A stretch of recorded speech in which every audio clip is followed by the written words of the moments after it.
Drama, bin drama, Arab drama, ole drama, zote pamoja. Yeah. Can somebody please wake me up and tell me what is unfolding in Kenya is actually happening in Kenya and not the United States or crazy Russia? Somebody please tell me I'm not taking in a movie. This is real life in our country called Kenya. Wow! Imagine a 34-year-old Kenyan policewoman on the loose, rogue policewoman. She's being looked for all over the place. And by the way, she's a sharpshooter. Hey, hapo iko shida. Tena shida nyingi sana. You know, I wonder what my late political lecturer would have said if he were alive today. Because the man prided himself in two things. The police force in the old days under the colonial government and his predictions, the ones that came to pass. Now, let us get a few things into perspective. For starters, the skill set of this lady is impressive, especially for somebody of the rank of corporal. You know, there's one thing in her CV that really stands out for me. Yeah, she managed to join a counseling college. Yep, the lady has a certificate in peer counseling, basic skills. Now, what that tells me, and allow me to put it in the Kenyan way, huyu alikuwa na interest kubwa ya kuchezea akili ya watu immediately apotoka shule. Yeah, she doesn't have a degree in psychology. Yes, that is true. But anybody who understands human psychology will tell you that immediately you start getting interest in a certain field, you're bound to get very good at it, with or without a university degree. That is a fact. What you're interested in, you will almost certainly always end up being very good at it. Yeah, that is basic.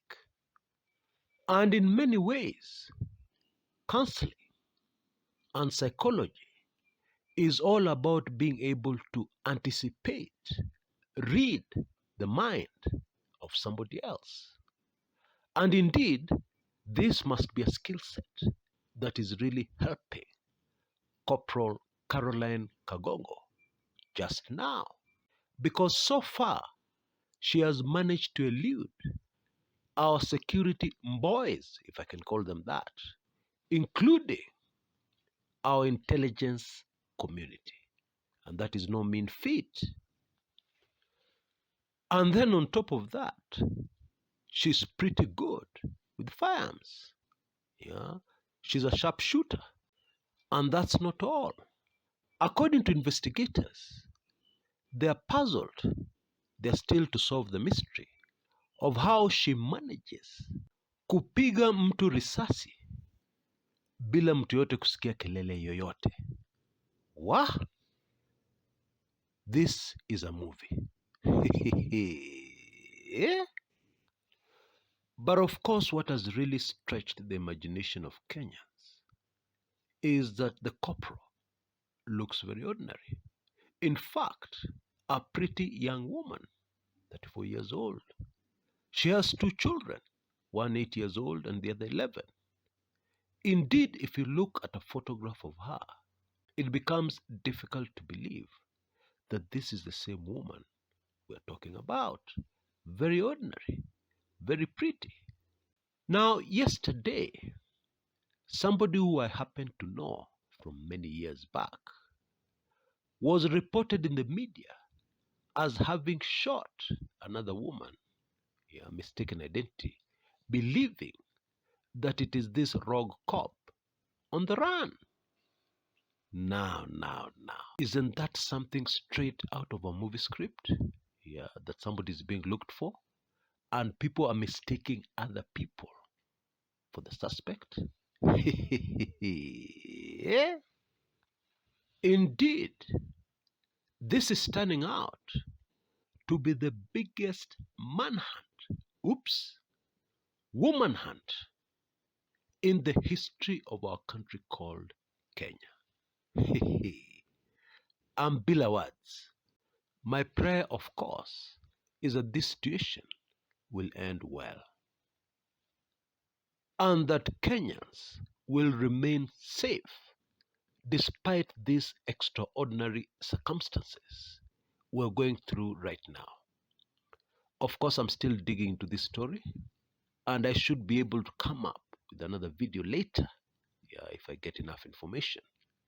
Now, before I go, I hope you're not planning to miss weekly intelligence briefings.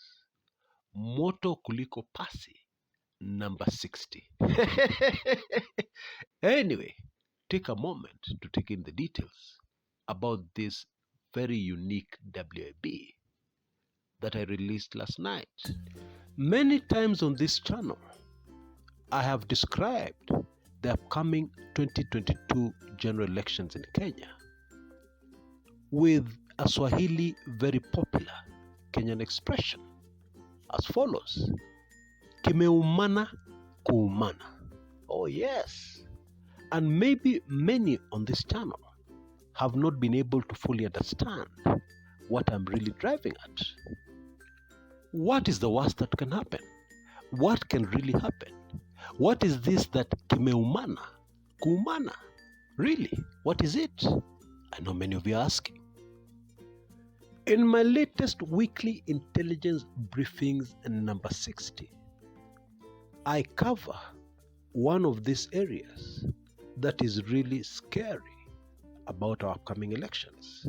And it is a trend that we have seen very clearly from the last two elections, the last two general elections. Of course, I'm talking about 2013 and 2017. It is a trend that is deadly, to say the least. Before the 2013 general elections, we had the death from a helicopter crash of the late Professor George Saitoti, who, by the way, had already announced that he was vying for the presidency of the Republic of Kenya. But was it really an ordinary helicopter crash? There is a lot of information in the public domain that suggests it was not. And I covered this in great detail in weekly intelligence briefings number 60. Now let me give you another quick example. In the run-up to the 2017 general elections, indeed very close to those elections, about a month before those elections, the CS internal at the time, a man called Joseph Nkaiseri, suddenly passed on from what we were told was a heart attack. A sudden heart attack just before the general elections. And then we had the still unsolved mystery of the gruesome murder of IEBC computer guru, the late Kshs. In my view, the stakes were very high in 2013. They were higher in the 2017 elections. And they're highest, a lot higher, in the 2022 upcoming general elections. Now, there are details which unfortunately I cannot share on this public channel that are included in my WAB number 60 that will just blow your mind. No kidding, no exaggerating. And on this channel, it is our tradition to analyze our politics in our beloved country a lot more deeply than many others do. I'm not saying we're the best, I'm not bragging, but we make an effort to analyze politics very deeply. And therefore, the analysis of this highly sensitive area, yeah, must be done. Otherwise, we will be cheating our subscribers and indeed our fans and followers if we somehow leave it out conveniently from our deep analysis, because it is all part of the upcoming Kimeumana Kuumana 2022 general elections. Now, times are hard. Yeah, there's no doubt about that. And many of you, my beloved fans and followers of this channel, may many times feel that you're being left out because of the relatively high cost of being a weekly intelligence briefings subscriber. But I have great news for you today. For the next 4 days, from the day this video was published, you will be able to become a temporary subscriber for the weekly intelligence briefings for 2 whole months for only 9.95 Kenya shillings, or $9.95. This has been the special offer for a monthly subscription, but now you can get 2 months.